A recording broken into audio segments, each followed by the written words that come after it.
Whether you want to believe those rumors or not, Correa is with the Minnesota Twins. And then also Nolan Arenado, who would turn 34 years old coming this next season. So let's get into that and let's talk about that. Let's get a great crowd here on Dodgers Dawgs as part of the Dodgers Daily Network. Also, want to remind you tonight, going to play a part of the Jared Karros interview that we have coming up, releasing this week. Going to talk about the parts of his arsenal that he talks about, his stuff and what he brings to the table. We might start that right in the middle of it. It might be a little bit clunky, but I'm going to play you some of his interview. Also on the docket this week, Michael Hobbs, which is a high leverage reliever who finished last year at AA Tulsa. We've got Bubba Allin, who had a really great year for Tulsa as well. Seamus Barrett is getting released on Tuesday, and Evan Shaw on Monday. So tomorrow at lunch. So here is what my goal is.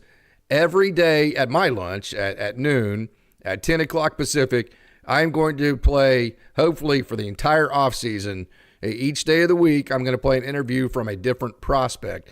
And I'm trying to get a hold of as many prospects as I can. So I have one prospect lined up for each day of the week at 10 o'clock Pacific. Monday, it's going to be Evan Shaw. Tuesday is Seamus Barrett. Wednesday is Bubba Allin. Thursday is Michael Hobbs. And Friday is Jared Karros. And I think tonight, unless we get heavy into the chat, I think tonight definitely.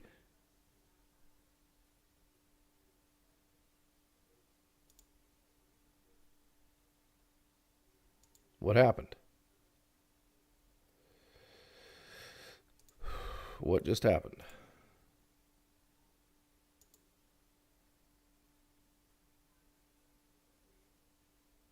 Not exactly sure what happened right there. It showed me that we logged off. I don't think we did. So if I stop talking right there, please forgive me for that. I'm not exactly sure. If somebody is in the chat right now, would you go ahead and leave me a message? I've got it frozen on both sites right here. Leave me a message and tell me that we are still here and that you can still see me. I do not see any of the chats. Go Dodgers and God bless. Good evening, Dodgers Nation. And everyone, I would rather have Soto than Karros by Correa. Yeah. So I see stream finished here. All right. So right here, still hear you right there. Okay, Jason Soretti. I don't know what just happened. It just ended my stream, and then there's a new stream, so we may have to log on to a new one. So I apologize for that. That was odd. That has never happened to me before. Sometimes when you go live on these shows, you just got to make adjustments, and you just got to go with the flow, right? Okay, so hey, History Man, thank you so much for joining. LC, thank you so much for joining. So I don't have any clue what I was able to get through on that last bit of talking that I did to start out the show. But want to go back, and yeah, I think what this is it started an entirely new stream there, but whatever. Okay, so let's go to what the week ahead is. What I plan on doing in the offseason, what I was saying before it weirdly interrupted there, was what my goal is to have a different interview with a prospect each morning. Okay, so 10 o'clock Pacific, that's noon my time. So Monday we have Evan Shaw. Tuesday we have Seamus Barrett. Wednesday we have Bubba Allin. Thursday we have Michael Hobbs. And then Friday we have Jared Karros, of which I think I'm going to play part of the Jared Karros interview as well. Also on the docket, I've got an interview with the Director of International Scouting in the Dominican Republic, Manny Pimentel. He's going to come in and talk about all of the international prospects like Emil Morales and all those guys. Also got on the docket the pitching coach for Rancho Cucamonga, Sean Coyne. He's going to talk about Edgardo Henriquez, Ronaldo Yin, all the younger pitchers there. Going to also talk to the pitching coach at Great Lakes. Hopefully get on Okoye Dixon at Great Lakes as well, the hitting coach. Going to talk to Dave Anderson, the pitching coach at Great Lakes. He's going to take you through all the pitching at the high A level. Going to talk to the hitting coach at the double A level, Dylan Nishotka. He's going to take you through all the offensive players there at the double A level. And so we have a lot coming your way, and it's going to be very, very, very exciting. So we'll see. This says stream finished again. Not exactly sure what's going on with right here. Stream finished again. Hold on a second here. I'm not exactly sure what's happening. All right. Right there. So let me get back to Here, give me just a second. This is clunky. I have no idea what's actually happening to my screen here or what's happening, why it's telling me that I am. If you can still hear me, go ahead. Yeah, I think I still have a chat going here. I see concurrent viewers and all that. Okay, so let's just act like we still are on the air there, and let's just go from here. I don't know exactly what's happening, so let's just keep going. Okay, so let's get into our chat today. Obviously, the hot stove talk is Carlos Correa and Nolan Arenado. Carlos Correa is playing for the Minnesota Twins, and he has a contract, I believe, he had about 2 or 3 years of team control. It would be fairly expensive to get Carlos Correa, right? Carlos Correa is a great player, and obviously the biggest concerns. Okay, we hear you. Thank you, Brian Tavaglia. Still got you, Sean. Not exactly sure what happened. I apologize for that. We're going to rock and roll from here on out. And so call all your friends, get them on. Yes, okay, thank you, Craig. Get them on Dodgers Dogs. Let them know that I am by myself. I am going to rely on you in the chat. Whatever prospects you want to hear about and talk about and chew on tonight, you go ahead and let me know who you'd like to talk about. We'll get some video going. We'll get some prospect talk going. And then also what other hot stove talk you'd like to talk about. We're talking about Nolan Arenado first. So last year, Carlos Correa. We're going to start with Carlos Correa. First of all, you got to get the elephant out of the room. And Carlos Correa was on the 2017 Houston Astros team that cheated in the World Series, right? We all know that, okay? Carlos Correa is somebody that it would be an acquired taste for the Dodgers fans to take on. So from that perspective, I think it would probably be an upset if the Dodgers brought him in. I'll tell you this, though. He is a guy that would fit a need. He is a guy that is a fantastic player, and I don't think anybody would argue that he is a guy that would advance the Dodgers' cause to win a World Series. So I'm going to be quite honest with you. I have seen how the Dodgers work on a culture basis. I've seen how the Dodgers, how they demand that people act in a clubhouse, how they demand to act in a dugout, how they demand to act as a human being. So here's what I'm going to say about Carlos Correa. The Dodgers do a great work. They have elite professional scouting. Jack Murphy and all these guys that go and vet all of these other professionals from other teams. They're just absolutely elite. I mean, don't trust me. If you ever run into a professional scout from another organization, they're all jealous of the system that the Dodgers have in place. And so here's what I'll say about Carlos Correa. He had .310 last year, on base percentage of .388. He had a WRC plus of 155, okay? And that's in 367 plate appearances.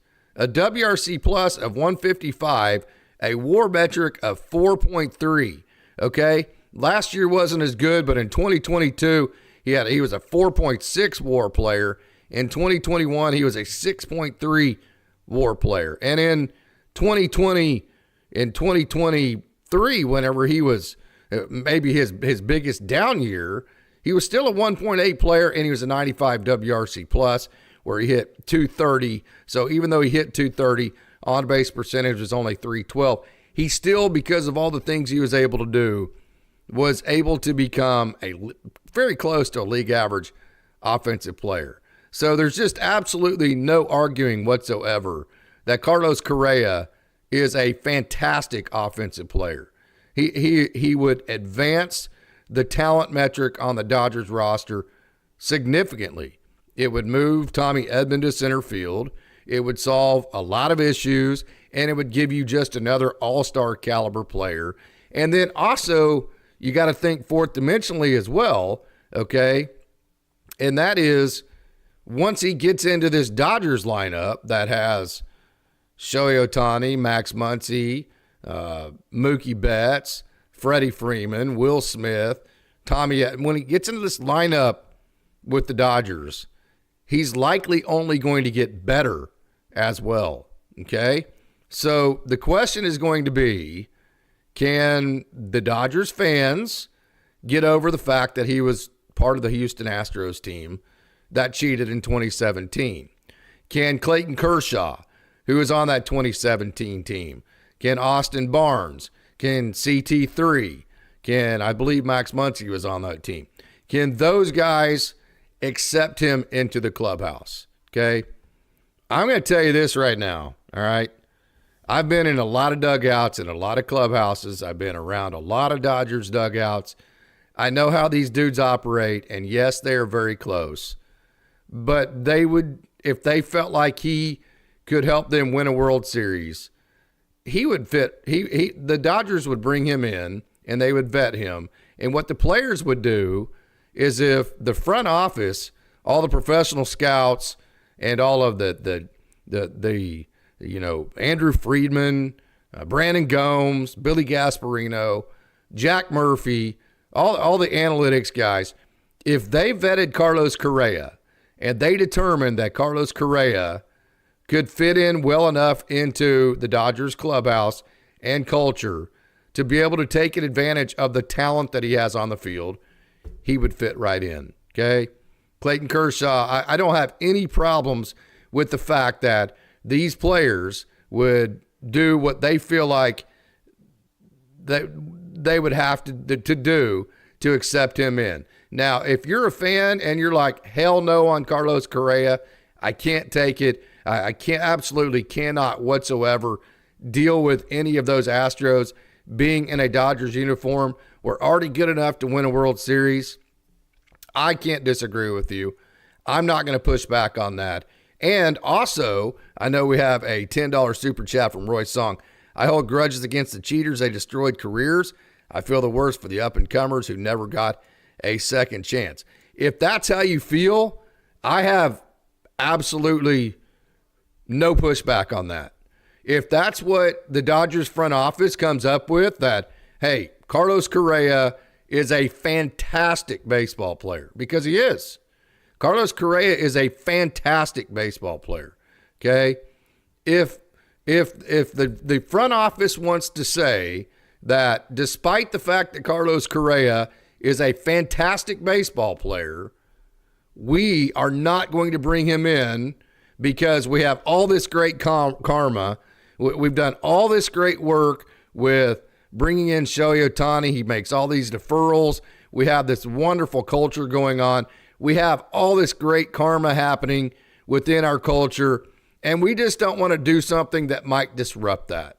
If the front office wants to make that statement to me, which they're not going to say that out loud, but if you could put a true serum in them and you could find out that was the reasoning why they didn't bring in Carlos Correa, I would have no pushback on that. I'm going to say on the other side, and this is something I don't typically do, but I'm doing it right now, so I apologize. But on the other, I'm riding the fence, okay? On the other side of that, because to be honest with you, I don't harbor some of the negative emotions that a lot of the other Dodgers fans do. I know that there's a lot of different way. Like, for instance, okay, I'm around football every Friday night, okay, at a pretty high school level. And then I know that there's all sorts of ways that signals and signs get stolen and all those kinds of things. So part of that, in my mind, I've categorized as gamesmanship. Yes, it's cheating, but I do know that basically every single team and every single game is doing something that probably could be considered cheating. And so from that perspective, just my experience, and I'm not telling you how you should feel. I'm telling you my experiences. I don't hold so much anger towards them that I wouldn't even want to harbor one of their players that might help my team, the Dodgers, win a World Series if the front office tells me he is the right guy. So I say all that long story to say that if the front office told me, hey, we vetted this guy, we think, it's been a long time ago, we think that at this point he could fit in at least well enough not to disrupt the great karma and the great culture that we have going on in the Dodgers system right now, I personally have zero problems with that. I'm sure that that's going to be a lightning rod with some Dodgers fans, and that's absolutely great. That's, everybody has their own opinions, and we can all go from there. But that's kind of where I'm at. If it were up to me, and it was my decision whether to go get Carlos Correa or not, my first response would be no. And it would be no, because I think whenever you throw all of so here's kind of where I'm at, and I'm setting all this up not to say that I like the Astros, or I forgive the Astros, or I like Carlos Correa as a human being, or anything like that. Okay? I'm not trying to say any of that. What I am trying to say is I gave that whole story to say I think whenever you add up the entire scenario, what other avenues the Dodgers could go, okay, combined with all of the external factors, if it were up to me, I would probably pass on that situation, okay? And just know that Carlos Correa is a great baseball player. But I think there are other avenues where the Dodgers can head down that would be probably less of a lightning bolt and maybe equally as rewarding on the baseball field. You still have Willy Adames out there. You still have Ha-Seong Kim. I mean, there's all sorts of – you could go get a stud center fielder and play Tommy Edman at shortstop. There's all sorts of things that you can go out and do to avoid the Carlos Correa situation. So all in all, to be honest with you, I would not be opposed to it. That's what I'm saying.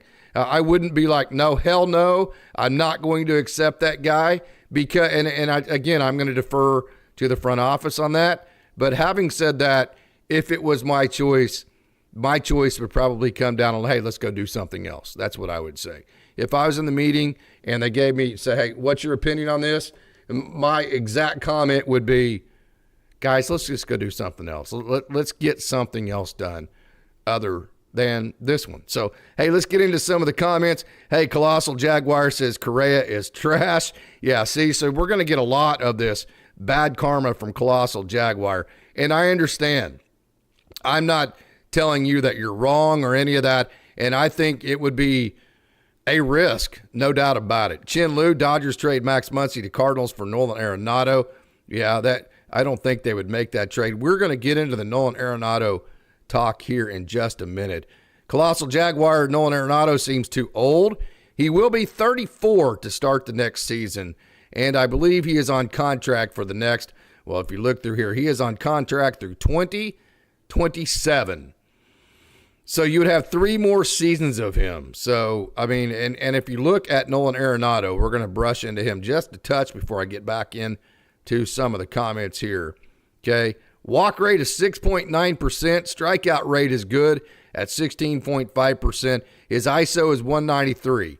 So his strikeout percentage and ISO, he's actually getting better between his strikeout numbers and his power numbers. So, like, if you look at his ISO in 2022, he had almost a 13% difference between his K percentage and ISO, which meant he had a 13% negative ratio between striking out and power. And this last year, he had a ratio that was a little bit more than 0.2 of a point off. So his ratio this past season was very, very, very good between striking out and power on the season. And he hit 16 home runs and had 71 RBIs. And so although 16 home runs isn't a whole lot, his ratio was good. That's what you want to look at. Those margins, it's not the numbers, it's the ratios that create the margins. So he hit last year 272. He put up a 3.1 WAR, and he had a WRC plus of 102. So he is right around a league average offensive player. So I guess as we get into that, the conversation is going to be, why would the Dodgers want to go get a 34-year-old third baseman when they already have one that we've seen his offensive profile absolutely fits in? And then you're going to go get a Kike Hernandez that we've already seen fits into the Dodgers like a glove because of what he does in the big moments. So kind of my question there would be, why? I mean, does that actually make the Dodgers Does Nolan Arenado make the Dodgers a better team than the combination down the stretch and in the playoffs of Max Muncy and Kike Hernandez? We've already seen that combination between Kike and Max has won 2 World Series, right? 2 since 2020. Okay. Hey, Colossal Jaguar, Arenado seems too old. Yeah, going to be 34, I believe, January, February, March, in April, right? So basically by the time the season starts, he's going to be 34. Al Minerva, thank you so much for joining. What a wonderful crowd we have logging in. I'm a good Kirstian. Clayton wouldn't accept Kaka Correa in the clubhouse. Yeah, that would be interesting to see how these guys are professionals. They want to win. They want to win World Series. And I can tell you this, these guys have total faith in their manager, Dave Roberts. They have total faith in their front office. If somebody like Carlos Correa was brought in, when I say he would be vetted, that vetting process would include Clayton Kershaw. That vetting process would include Max Muncy. It would include Austin Barnes. It would include all of the people on the 26-man roster that are going to be in the dugout every day. Those conversations would include them. The Dodgers do not leave any stone unturned. If they vetted Carlos Correa, you can guarantee that everybody that matters in that situation has been part of the equation, has given their opinion, and they're all on the same board with it. So that's all I'm saying right here about Correa, is if they pull the trigger on him, that means they vetted Correa to the point to where everybody, all these people you're talking about, would have signed off on that situation. Hepatitis C, Barnes and Kershaw are on their way out. Kershaw probably won't sign till midseason. Yang Yi, so if the Dodgers win it again, he will have 2 rings, one with the Astros and one with the Dodgers, yeah? Hey, Augustus Phelps, thank you so much for joining us. Chris Taylor mentioned any trade talks. I wouldn't think so. I don't know why anybody would want to pay Chris Taylor what the Dodgers are paying him for the production he's giving. What's made Chris Taylor good is the fact that he can just kind of plug in here and there.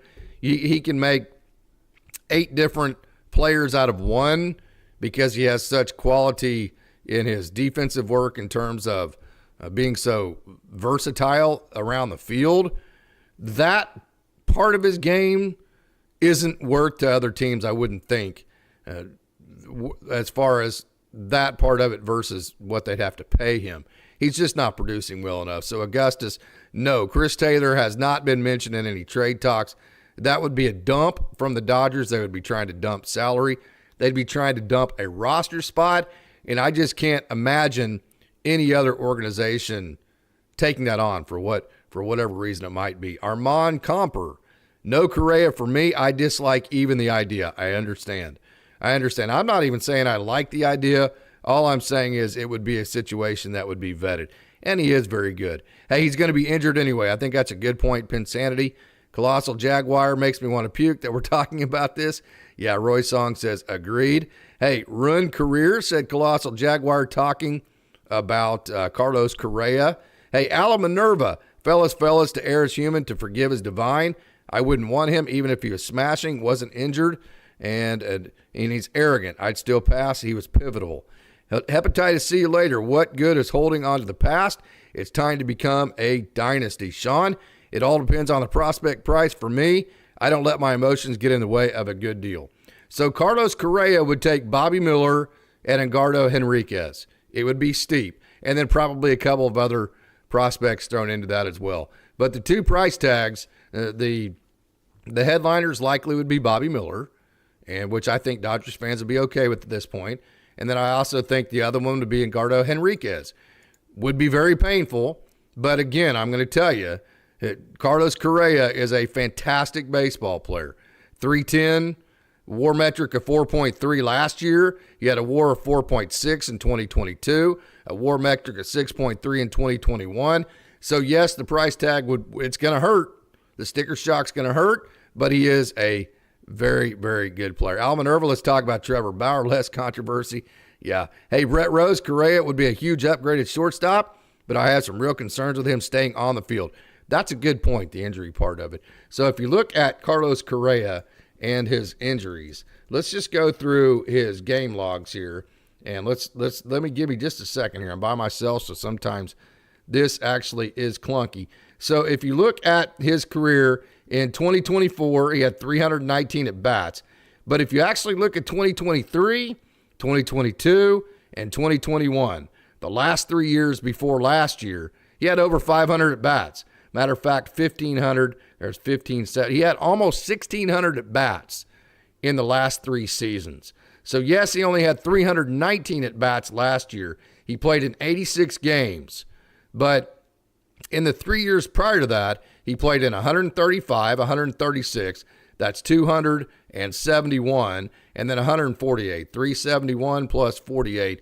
That is over 400 games, right? In the last 3 years before that. So last year, yes, maybe not quite as much, but before that, he actually was on the field quite a bit. So, hey, Mr. Seabad, Correa is dealing with an injured leg, so signing him comes at a high risk. That would be an issue to think about at this point. But again, that's part of the vetting process. That would all be part of it. Hey, Yang Yi, I'd rather just sign Adames than trading for Correa.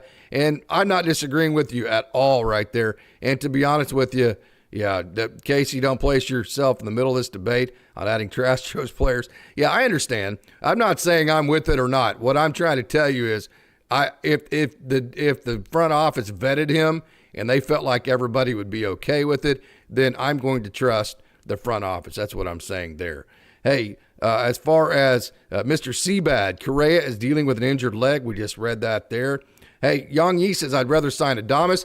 I've been on record, I'd rather sign Ha-Seong Kim just because of the bat-to-ball skills. So, yeah, Steve On says, Casey, don't do it, don't do it. Yeah, I didn't jump over any line there. I'm not saying that I'm okay with any of it. I'm not saying that I'm good with Carlos Correa. I'm just saying I have total faith in the front office. And, again, I would be able to get past what – if the front office told me get past it, we vetted it, we need to move past it and go win a World Series, I would get behind the front office is what I'm saying. Hey, real-time electronic stealing is not basic Stein stealing. Yeah, that's a point to be made. Yang Yi, can Lux play at shortstop in 2025? I would say electronic sign stealing goes on a lot more than you think, though, by most people. Hey, Hep C, let's be real with ourselves. The Dodgers lost that 2017 World Series not protecting their home stadium. They lost at home. Time to move on. Those are all very hot-button topic conversations, no doubt, and they're kind of fun to get into here in the postseason. Hey, Colossal Jaguar, they hurt so many players throughout the league. Come on, man. Yeah, that's what Colossal Jaguar is saying to me. Hey, Roy Song, but shouldn't have gone to Game 7. Kershaw would definitely say different. It was what Steven On saying about the Carlos Correa situation. Arkham Minot, the Dodgers are running out of roster spots. Trading guys, the most likely scenario. That's another, I said that's many different times. That's another part of this that makes it somewhat attractive, is that you would probably be trading prospects that are on, or at least players that are on your 40-man, and then maybe even some on your 26-man. So you would be opening up roster spots, and said many different times, roster spots are the gold standard for the Dodgers. No doubt about that. So, hey, Donnie Boy says, I'll say it then, hell no. Hey, yeah, no doubt. No doubt. And if the front office said hell no, I'm good with that too. Hey, Pinsanity, less than a year difference. Okay, hey, as we move down here, Andrew Frito, Correa contract is too long at $37 million a year for 4 more years. Rather sign Kim for 2 or 3 years or Adames for 6 years and switch to third at year 3. I'm not a big fan of Adames moving to third base for all the offensive metrics. I don't think his offensive metrics in terms of a 6-year deal make any sense for the Dodgers, so I'm not on board with that, Andre. But I am on board for the Ha-Seong Kim for 2 to 3 years. I totally agree with you there. Hey, Ken Warm, I know Gavin Lux has a lot of potential, but trade him in Muncie, bring Kike Teo back. I've said many different times, I think the next move for the Dodgers needs to bring Teo Hernandez back. So bring Teo Hernandez back, get Ha-Seong Kim at shortstop, re-sign Blake Trinan, and then go get a high-leverage reliever like Devin Williams, somebody like that, in trade. That's 4 guys. You have 3 roster spots, which means the Devin Williams trade, you would need to trade at least 1 person off of your 26-man roster, right? Okay, and so then once spring training starts, then you sign Roki Sasaki, then you sign Clayton Kershaw. That would be my plan moving forward. We're having a lot of fun here talking the hot stove talk. We're just having a good conversation about ifs, ands, and buts, which if you knew they were all candy and nuts, we'd all have a Merry Christmas, right? But it's fun to talk about in the hot stove part of the off season. Hey, Steve On, out of respect for Kershaw, I wouldn't disrespect Kershaw by having him have to vet a cheater like Correa, not in a million years. I am not saying you're wrong there, and I'm not necessarily disagreeing with you in that point, in that process. I wouldn't disagree with you on that. I'm just throwing my support in that scenario towards the front office and what they felt like. So Jonathan Voitko, if Arenado takes third, do you platoon Muncy with third and first base? That's probably what would happen. I am probably a no on Nolan Arenado, just for the simple fact that I just think the Dodgers, if they bring back Kike Hernandez with Max Muncy, I think that's a pretty good situation to be in. I don't think you need to take on the contract of Nolan Arenado that goes all the way to 2027, and he's already 34 years old when the season starts this year. So I'm probably against the Nolan Arenado deal. Again, he's going to cost $25.5 million towards your luxury tax in all of those 3 years, which that's not an absolutely huge concern. But again, I would probably be a no to Arenado. Roy Song agree. Cole shouldn't have taken away the piece of metal, as he called it. BC says he's worth it. BC also says he's worthless, he says, I agree 100%. Casey, hey, Rocati, sir, do you see Dodgers making a run for Anthony Santander? I do not. I think that would be down the list. I think it looks like Juan Soto is probably slipping away, which we've never really been real excited about the prospects of the Dodgers getting Juan Soto. And the biggest, I think, argument we've made is that the Dodgers like well-rounded players, right? I mean, like, they don't like guys to have huge holes in their game, like defensively or offensively. Like, you can have a hole like strike out too much, like Max Muncy or Teo, and they can cover those holes. But if you're just all-around bad offensive player, that's not a hole that they really want to cover, unless it's a position that they absolutely need defense for a short period of time. And so then that's factor number one. And then also, there just was no scenario to where you could envision Juan Soto really doing much to make it team friendly. He's going to get his bag. He's going to have plenty of people that are going to offer full price for him, that he can go make his own name. Now, there's two sides of that argument. I mean, there's not very many chances to get to come and play with Shohei Ohtani and all these guys. There's that argument. But then my argument is, like, at Oklahoma State, when we were really bad in football for long periods of time after a probation in the late 80s, one of the biggest reasons why players would come to OSU, and really good players like Alonzo Mays, who played in the NFL, and all those guys, okay? Jason Gilden, who played for the Pittsburgh Steelers forever. Why'd they come to Oklahoma State when they were highly recruited? R.W. McQuarters, you guys remember him, right? Kevin Williams, who was a corner for the New York Jets. All those guys, okay? Why Tatum Bell, you remember him? Why'd they come to OSU when they were terrible? Well, because they wanted to come to OSU because they wanted to come somewhere where they could build. They wanted to be a central focus of a building block, right? So I could see it go either way, where Juan Soto, like, do you want to go to a blue blood program like the Dodgers, to where you're joining a bunch of other great players and you're more guaranteed to win a championship? Or do you want to go to a place to where you can be the central focus to them becoming a World Series champion, and you can be like the largest reason why they did it? For just what I see of Juan Soto, and I do not know the guy, but just from what it looks like on camera, which, trust me, it can be very deceiving, Juan Soto strikes me as the type of person that would rather go somewhere else, get paid full price to be the center focus of why another team would be a world champion. He doesn't strike me as a guy that would rather come and be like the fifth best player on the team and just kind of be another guy in the lineup that shares all of the glory with everybody else. And then also at the same time has to create some kind of team-friendly contract. I would say his personality strikes me as the former more than the latter. Hepatitis, see you later. I'd trade Bobby, Cartaya, Lux, Henriquez for Correa. The best player in that deal would be Miller, but even then Miller is inconsistent, hasn't managed to get strikeouts. Edgardo Henriquez has an incredible potential. I would say probably as higher ceiling than Bobby Miller, probably a higher ceiling than Bobby Miller. He has been a starting pitcher in the past. He could move to starting pitcher again as he gets further away from his Tommy John. I don't see that happening. But I would say definitely there that I think you're right that Bobby Miller is more valuable at this point because he's closer to the, well, I'd say that Edgardo Henriquez threw in the World Series, right? But I think we would all agree that he's closer to being a consistent, everyday contributor at the major league level than Edgardo Henriquez. But I definitely wouldn't say that Bobby Miller has the potential to be a better pitcher. Edgardo Henriquez has as much potential as any player, any pitching prospect that I've seen. So he would definitely be a big loss. But that would be, I would agree. Let me read that again. Bobby Miller, Diego Cartaya, Gavin Lux, Edgardo Henriquez.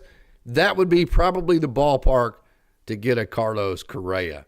Cartaya at this point is nothing. Lux is a platoon bat, says Hep C. With limited power, Henriquez is a reliever with upside. Not much risk in the deal. Lux needs to move away with bets at second base as well. The only thing I'm disagreeing with you on that, Hep C, is Edgardo Henriquez. He definitely has upside. That I think you're massively undervaluing what Edgardo Henriquez is. Bob Student 10, Correa has plantar fasciitis. It's a chronic issue, will not go away. There's a good point there. See, these are all the great points that would get brought up in the vetting process. Colossal Jaguar, Lux seems average, not Hall of Famer. Totally agree with that. The Design 209, if they're trying to unload the contract, why would we have to give up so much? You're talking about Carlos Correa, because he is a great player. And also, if you look at Carlos Correa, he is under, let me look this up, he's under team control, I believe, for 3 more years. Give me just a second here. And like I said, being by myself, sometimes this can get just a little bit clunky. So, okay, Carlos Correa becomes a undrafted free agent in 2030, after the 2032 season. So he is on contract through 2028 and investing from 29 through 32. So you're talking about a guy that has quite a bit of team control that, again, has been a very, very good player, a above 4 WAR metric type player at a premier position. So, yes, he would have a very, very, very high price tag. Hey, Al Minerva, promote Alex Freeland or trade for Ellie De La Cruz. It would cripple the farm, but if you sign Teo, Lord have mercy.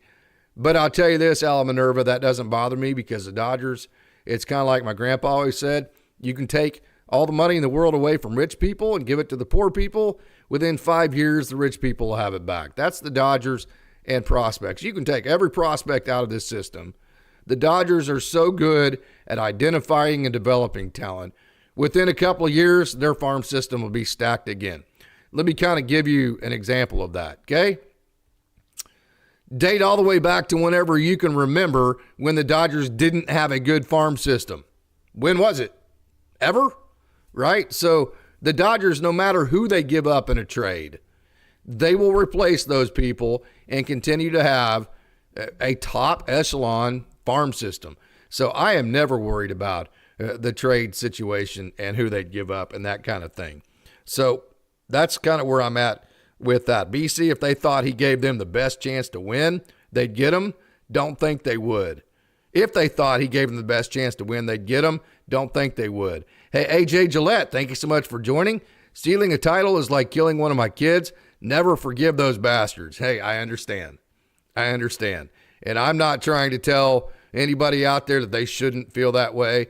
I'm not trying to tell the front office they shouldn't feel that way or Clayton Kershaw.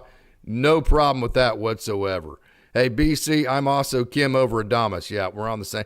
I think we might be the only two people on earth that are on the same page there. But hey, BC, don't want him anywhere near this team. Understood. Pinsanity, Hep C seems to be alone on that island. Yeah, gimme Correa. He's the best available shortstop, says Showtime LA. There's going to be some back and forth on that. Hey, BC says Edmund played for Team Correa. Hep C, the Nolan Arenado rumors are more infuriating than Correa. Arenado is not good anymore. 5 years too late. I'm with you on that. I just covered that a minute ago. I am not on the Nolan Arenado train. Pretty much not at all. Because he's going to be 34 before the season starts. And like you said, I think he is declining, and it is too late. And I think the Dodgers already have a pretty good situation at third base between Muncy. And I think even if they don't bring Kike back immediately, I think they can do it either after spring training or like they've done in the past, go get him at the trade deadline again, right? Hey, Chuck Huddleston, Arenado 2 years ago, I was 4. But not now. He seems to be in decline. Yep. Hey, Mr. Seabat, who are the top Dodger prospects at shortstop in Oklahoma City and Tulsa? That would be Alex Freeland and Noah Miller. Alex Freeland is a switch hitter that stole over 30 bases. And then Noah Miller is a really good defensive shortstop who is really just trying to be a league average offensive player, both switch hitters. Noah Miller was the Gold Glove winner for all shortstops in the minor leagues back in the 2023 season. Alex Freeland got off to a great start last season, struggled towards the end. He struggles sometimes with the swing and miss.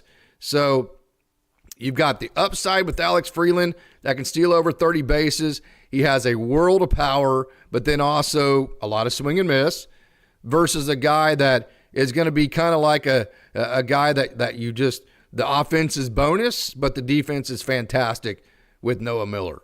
Those are your two shortstops that you're looking at there. And now that they've traded away Trey Sweeney, then you also have a guy like Austin Gauthier or a Taylor Young that could slip over there and play. Austin Gauthier and Taylor Young both played shortstop in college. I don't think they would be the long-term solutions there, but they definitely can play there. Matter of fact, Austin Gauthier played there quite a bit when Alex Freeland got promoted up. Hey, the Design 209, Kim, is not the long-term option, and we need a long-term option. Bob Student 10, Hassan Kim is better value, shorter deal. I totally agree. Hey, Richard Appleby, thank you so much for joining. Jonathan Voitko, I'll say that Karros was 23 at the time. Not even sure he was happy about the situation. He's 30 now. Big difference in maturity. I'm not saying yes, but I'm more angry at the club than him. That's exactly where I'm at. And again, I'm going to say it. The Dodgers would vet all that. How much did he have knowledge of? How much, all that kind of stuff. And if they came away feeling like he wasn't really a huge part of it, then whatever. That's kind of what I'm saying. It's a hot button topic. Pinsanity, Kim coming off of throwing arm shoulder surgery, not confident. That is a issue there. Again, that would be vetted. If the Dodgers got him, just like Tommy Edman, if the Dodgers went and got him, they would feel confident that he was going to become healthy enough to help this club. Hey, Showtime says Correa is still elite or near elite defensively and had a 155. We've gone over that, yeah.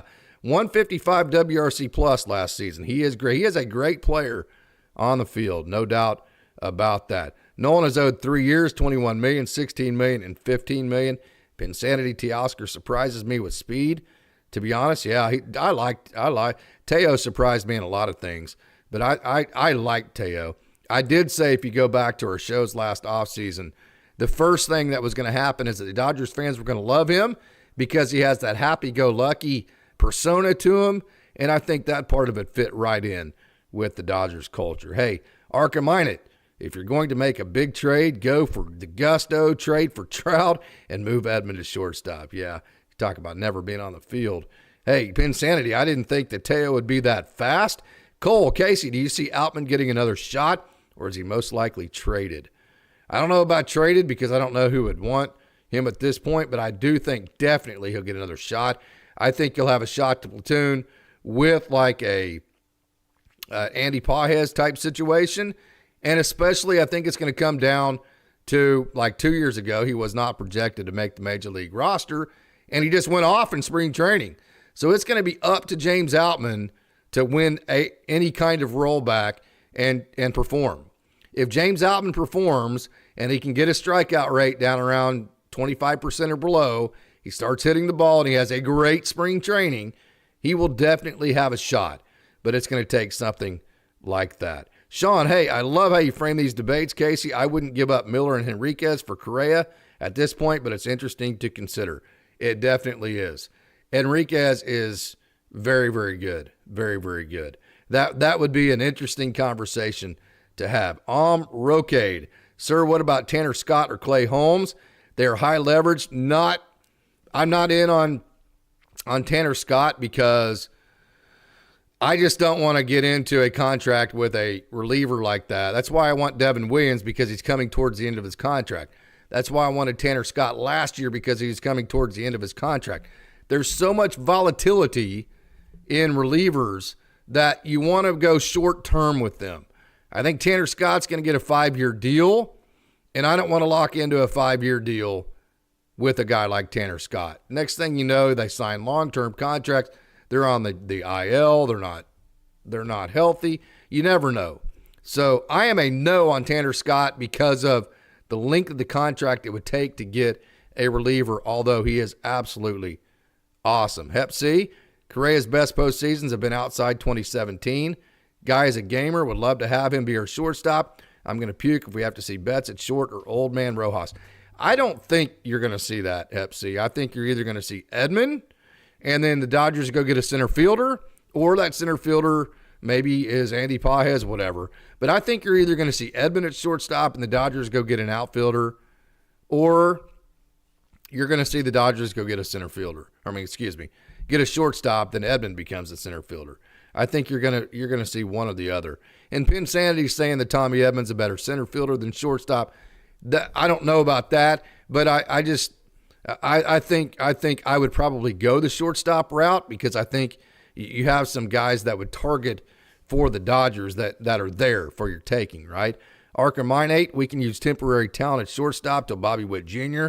hits the trade block or free agency market. Yeah, I saw Bobby Witt Jr.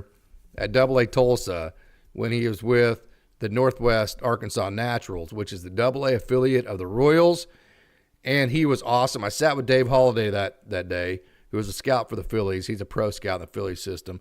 And I sat with all the Royals guys that keep all the TrackMan data. And I can tell you, man, that dude is literally the best. Him and the catcher they had, who was leading the league in home runs, they both went straight from AA to the major leagues. Bobby Witt Jr. is literally the best position player. Well, Gavin Lux in Oklahoma City had the best stretch, right? Chris Taylor was probably the most impressive in terms of how hard he hit it in Oklahoma City. But Bobby Witt, I think, is the best player I've ever seen. He was so good at that AA level. Nothing he does surprises me. He's an absolutely amazing talent. So, yeah, he's for whoever he is with, stays with in the future, they're getting a great player because he is absolutely awesome. Bob Student 10, absolutely the best developing talent in the farm system. The Dodgers are, no doubt. Colossal Jaguar. Elliott shortstop, that would be amazing. That sure would be. Hey, Hep C says Correa's contract is 4 years, ends right when Gunnar Henderson is a free agent. And Hep C's seeing way into the future here. Who is the shortstop that I want them to commit to? Correa is a mini stopgap till our future guy, which is Gunnar Henderson, reaches the market. Hey, I do not have any thoughts on C.J. Abrams. Cole feels like he could be one poached from Washington. I will do some research on that. I haven't really researched C.J. Abrams a whole lot. Colossal Jaguars is saying that Abrams is legit and was the guy who was playing poker before a baseball game, Hep C is saying. But I'll do some more, and then I'll have to ask Austin to talk about C.J. Abrams on his show tomorrow night. So sorry about that, but I'm not always the best with players on other teams, on other teams, unless they're players that I've had experience with watching them in the minor leagues or done research specifically for the Dodgers. Austin's way better at that, so I'm going to punt that to him and leave that note to him, Cole. Thank you for that comment, though. S.O. says no to Correa and his bamboo ankle. Al of Minerva, memories and joy come from our experiences, and nothing motivates a man more than a hunt and a few prayers challenging as the World Series trophy. Men who pick up dollars end up like Trout, Money matters to a point. SO saying, sign Teo. Sean says, Kim doesn't have a qualifying offer like Adames does. Lack of qualifying offer and less years is why I think LA went Snell over Burns. So that would favor Adames. I think that is definitely one of, I definitely think it was the less years and the no qualifying offer. I think you are 1,000% correct there, Sean, which if they stay true to that would also suggest Ha-Seong Kim. Hey, Mr. Seabad, great comment there, Sean, as always. Mr. Seabad, Life Magazine did a story on how great the Dodgers farm system is built. That was 1948. That's what I'm saying. That's how much history the system has. So I always hear, oh, the Dodgers are going to unload this and they're going to dump their system and they're going to drain. They're going to build it right back.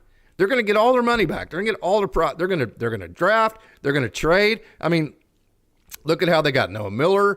Look at how they got Trey Sweeney. Look at how they got Jackson Ferris. Look at how they got Zaire Hope. Look at how they got all these guys. Kyle Hurt, right? I mean, Nick Frasso. They got Nick Frasso for Mitch freaking White, okay? This Dodgers system figures out how to get prospects in it, right? And then they develop them, they trade for them, and they're just awesome at it. So dumping the prospect capital is something I always advocate for because it moves the ball forward towards winning a World Series. And I'm going to say it again. If your goal is not to win a World Series, then what are we doing? I mean, everything you do has to be geared to winning a World Series, right? Burns' K rate has been declining massively. Snell has been improving as the years go by. That's another feather in the cap of Blake Snell. One of the reasons probably why the Dodgers took him. Colossal Jaguar, Snell is elite. Al Minerva, Bellinger wouldn't be bad, can play all outfield positions, and first base wouldn't cost many prospects or money. I just don't think the Cody Bellinger with the Dodgers thing works. I think there's a reason why it didn't work with the Dodgers, and it did work somewhere else, and I just think the two parties are better without each other. So, not because Cody Bellinger isn't awesome. I mean, I got to follow him going all the way back to Tulsa. He only played like 5 games in Oklahoma City, so I didn't get to see him much in Oklahoma City. But not because I don't think he's a great player. We talk about fit all the time. I just don't think the way that he approaches his work and the way that he wants to do things is a fit for the way the Dodgers do things. I'll just put it to you that way. So for all those reasons, I'm a no on Cody Bellinger. Colossal Jaguar, Pages and right. I could see a platoon of Pages and James Outman in right field, and then either Tommy Edman in center and whoever you go get in free agency or via trade at shortstop, or I could see Tommy Edman at shortstop. Dodgers go out and trade and get like a Luis Robert Jr., and then you still have a platoon in right field with Andy Pages and James Outman. That's what I'm rooting for right there. Orlando, my gut tells me Dodgers going to go through the trade market. They have a lot of prospects and need to clear room on the roster. Cole says the thing that Edmund said on Mookie's podcast. He said, seeing the Stars' work ethic made him want to work harder. Doesn't matter who the Dodgers get, they will work when the culture has been established. Cole, that's elite. I say it every time we're on here. The Dodgers Dawgs is the best chat in baseball, period. Any discussion. There is a perfect case scenario of it. That is absolutely an elite A-plus comment right there, Cole. Absolutely fantastic. Great job. And by the way, we are getting down to about an hour, and I'm going to get through all these comments. I can't thank all you Dodgers dogs enough for showing up whenever I'm by myself like this. Hey, Kellen Lindsay's awesome. Scott Fox. I'm going to try. I've got a comment. I've got a message out to Lindsay trying to get him out, but it's going to be a while. I mean, Kellen Lindsay's going to be a while before he makes it up. He's going to have to grow and get experience and all that. But he is absolutely a speed burner. He has speed to burn, talent to burn. He has good experience for the level that he's at. So it's going to be super exciting to watch Kellen Lindsay. I think they'll probably fast track him to Rancho, and that'll be super exciting to see. And he's going to kind of have to fit in with all those young international prospect shortstops like Emil Morales and Wilman Diaz and Osvaldo Osorio and all Joe Andrew Vargas. He's going to have to kind of make his way through all that. The Elijah Hainline, who, hey, trust me, Elijah Hainline, trust me, that dude's good. that dude's going to be starting to turn to heads. I'm telling you, Elijah Hainline is really freaking good, and he plays shortstop. Remember the name Elijah Hainline. That dude is really, really good. Hey, Al Minerva, Blake Snell is really good. Orlando, my gut tells me the Dodgers are going to go through the trade market. They have lots of prospects and need to clear room. That is absolutely correct. Hey, Colossal says, I love this team. Burns should be the top priority, says BC. I think the next pitcher they sign needs to be Trinan. Then the next pitcher after that they sign needs to be Roki Sasaki in spring training when you clear the room for your 60-day ILs. BC, for when all the other pitchers inevitably get injured, you need depth, no doubt. That's how the Dodgers use all their prospects. Al Minerva, 37, only 3 spots left unless they trade. I'd add Kershaw, Trinan, and Teo. The thing about that, Al Minerva, is that you don't have to add Kershaw. They can do like they did last year. Remember, last year they didn't add Kershaw until spring training whenever you could put all your 60-day ILs on the 60-day. That opens up that 40-man roster spot. So wait until then again. Wait until spring training to re-sign Kershaw. That would be my pushback on that. Arkham Minot, the Dodgers are getting starting pitching back this year. May, Gonsolin, and Sheehan will eventually be available at some point. Cole, they got River Ryan for Matt Beatty. There's another one. Yeah, just talking about how the Dodgers acquire talent. I mean, Matt Beatty. I mean, come on, really? The Dodgers got River Ryan for Matt Beatty. How about that? Alan Minerva is talking about the roster spots again. Colossal Jerk Jaguars saying that Teo earned it. Let's get him. Trinan seems like an automatic. He is to me. And then Edo Marpez, assuming they bring back Teo. I'd try that Pages Altman platoon in left field. I think Teo needs to go to left field and Pages needs to be in right. Pages has too good of an arm to play left field. I think his arm is suited for right field. Nando, 390. Arenado wants the Dodgers trade for him so bad. Yeah, I think so because he's a SoCal boy. Hey, have you totally given up on Cartaya, says Ray? Not at all. Diego Cartaya actually had a fairly decent bounce back year. And if you look at like I've said this many times, but if you look like at a Will Smith and you look at his game logs, Will Smith went to the same type of offensive struggles that Diego Cartaya did through his minor league progression. So last year, yeah, not a great year for Diego Cartaya. He had 221. His OPS was 686. So definitely not a great year whatsoever for Diego Cartaya. And that's coming off of a year in 2023 that wasn't good at all. But and the problem with Diego Cartaya is that he just didn't finish strong. Through July, he was actually starting to turn things around. He had 250 in July. He had 265 in June. He had 262 in May. And after getting off to a slow start in April, he had 3 months right there in the middle, 4 months that he actually did very well, 3 months in the middle, and then his last 2 months, he just fell off. 194 in August, and then 167 in September. And keep in mind, those were all at the AAA level.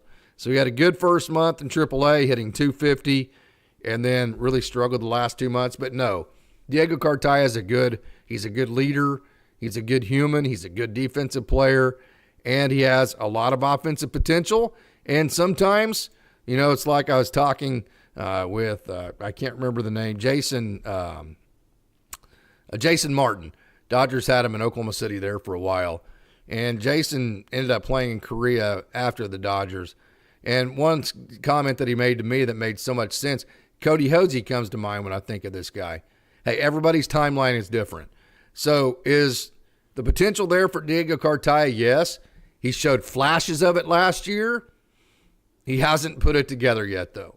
But is the potential there to put it together? Absolutely.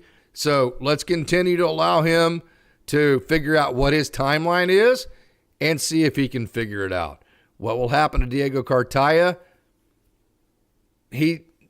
I don't know. I mean, I don't think the Dodgers will DFA him. I don't know how much trade value he has at this point. So I think, to be honest with you, what happens to Diego Cartaya is that he goes to AAA Oklahoma City and the Dodgers continue to wait on his timeline. And they continue to wait and see if he can, instead of just having flashes, now have that consistency to have a great year. Cole, I hope Soto decides soon so the other players can find homes.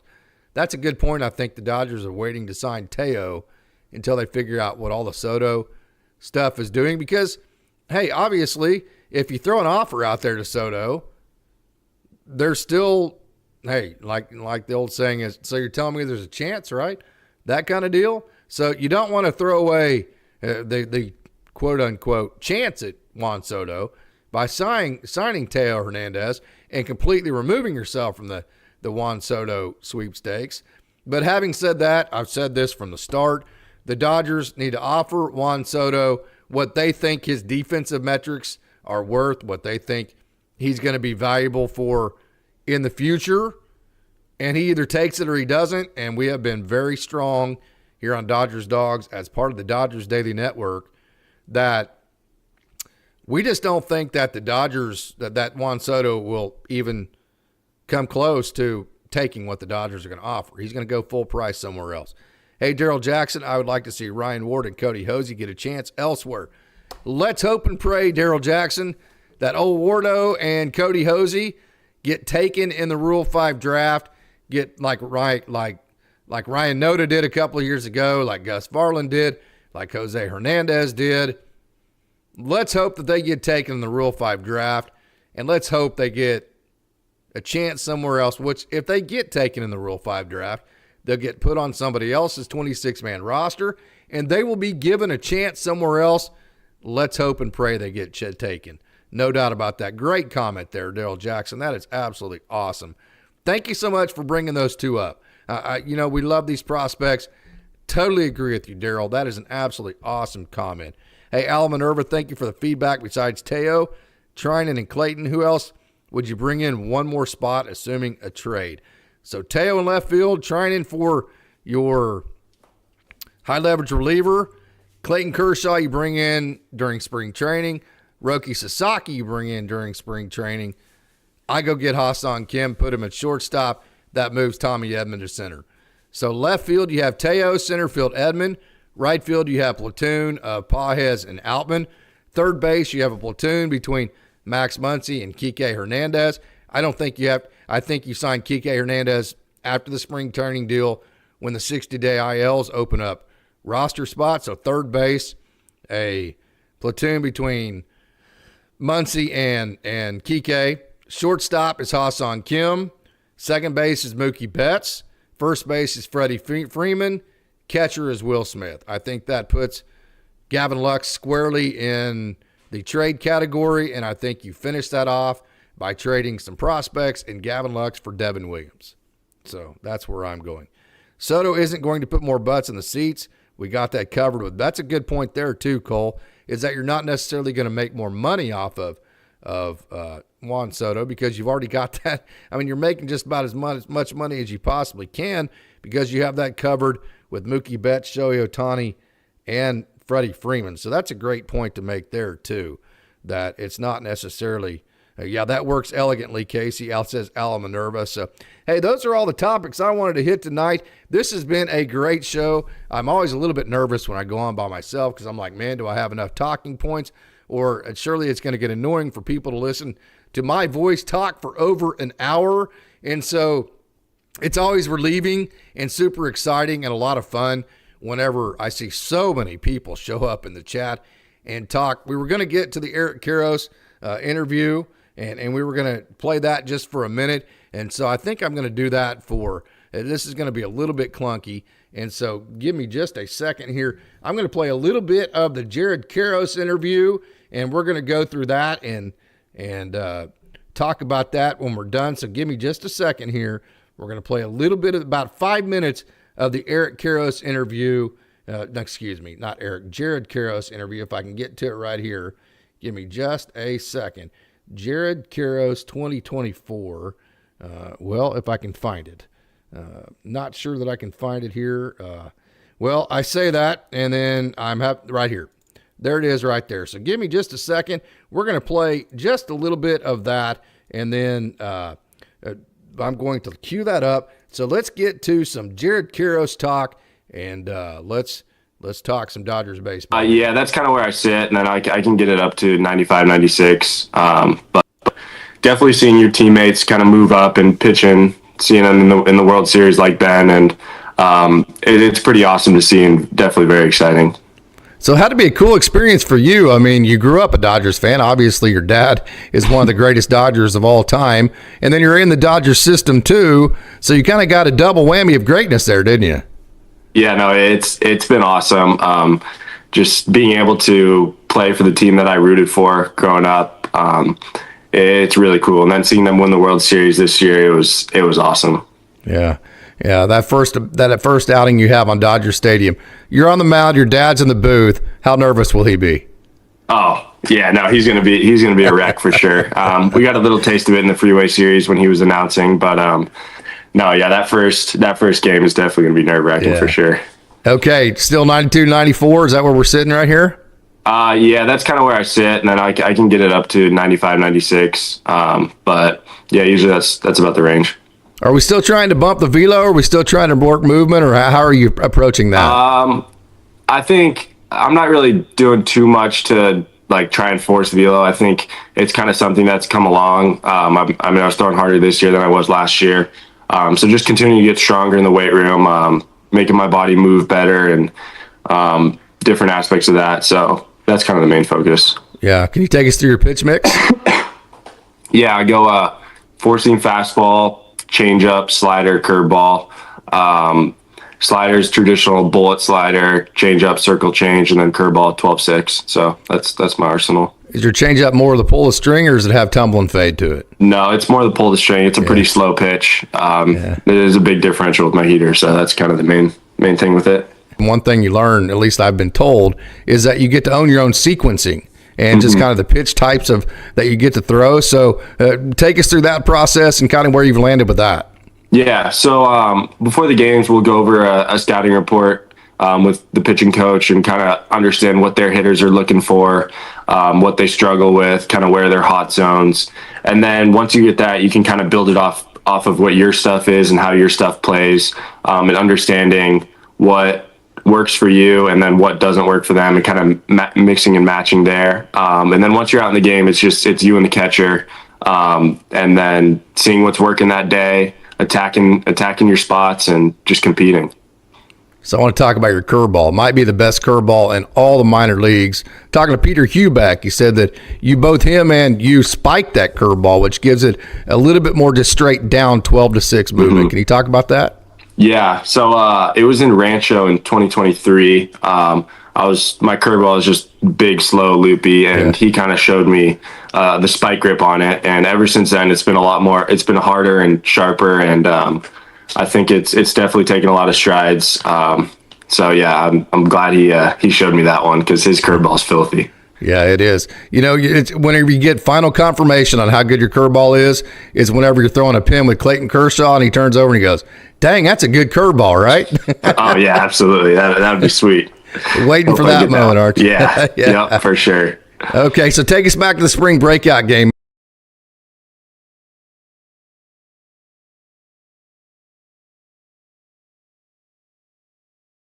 To unmute myself here. Okay, so there is part of my conversation with Jared Karros. Wanted to take you through at least a little bit of that. That is only a part of it. Again, every day this week, we're going to have a new prospect. We're going to have a new prospect every day at 10 o'clock Pacific.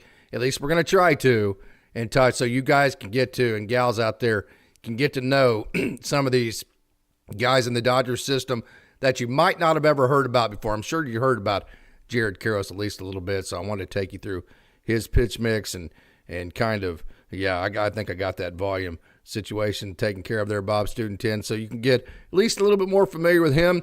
But again, Monday we have Evan Shaw. Tuesday we have Seamus Barrett. Wednesday we have Bubba Aline. Thursday we have Michael Hobbs.